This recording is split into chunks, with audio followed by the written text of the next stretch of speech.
என்னமா என்ன ப்ராப்ளம்? என்ன நாங்க ரெண்டு பேரும் லவ் சார். எனக்கு வந்து பயங்கர எதிர்ப்பு. நீங்க தான் சார் எப்படியாவது எங்க ரெண்டு பேரும் கல்யாணம் பண்ணி வைக்கணும். ஓ அப்படியா? இது ஏழாம் வகுப்பு சக்தி. இங்க வந்ததுக்கு பின்னால நீங்க எதுக்கு கலங்கப்பா? நீங்க ரெண்டு பேரும் மேஜர் தானே? உங்களுக்கு நான் கல்யாணம் பண்ணி வைக்கிறேன். முதல் புருஷன் உங்களோட இருந்தது எப்படி ரெண்டு பேரும் கல்யாணம் பண்ணிருப்பீங்க? முதல் புருஷனா? என்ன நீ இவனை கல்யாணம் பண்ண கூட்டி வந்திருக்க? முதல் புருஷன் இன்னொருத்த வந்திருக்கியா? இதுக்கு முன்னாடி இவர் தான் எனக்கு புருஷனா இருந்தாரு. அப்ப இவனோட கள்ளக்காரா? ஏண்டி இப்படி ரெண்டாவது கல்யாணம் பண்றதுக்கு துணிஞ்சு இறங்கிருக்கேன். திடீர்னு பிள்ளை பண்ணா யாரோட இஞ்சிரா வைப்ப? என் பேர இஞ்சிரா அப்பா. நீ யாரா? இவன் வயிற்றுல வர குழந்தைக்கு அப்பா. இவன் எப்ப?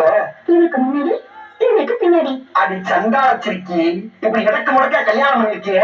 குழந்தை வந்து ஆறு அப்பா கிட்ட 3 பேரை யார கையை காட்டுவ? அப்படி ஒரு பிரச்சனை வரக்கூடாது. முதல் குழந்தை என்கிட்ட விட்டுட்டு ஓடி வந்துட்டாங்க. நீ யாரா? நான் தான் தொட்டு தாலி கட்டின 1வது புருஷன்.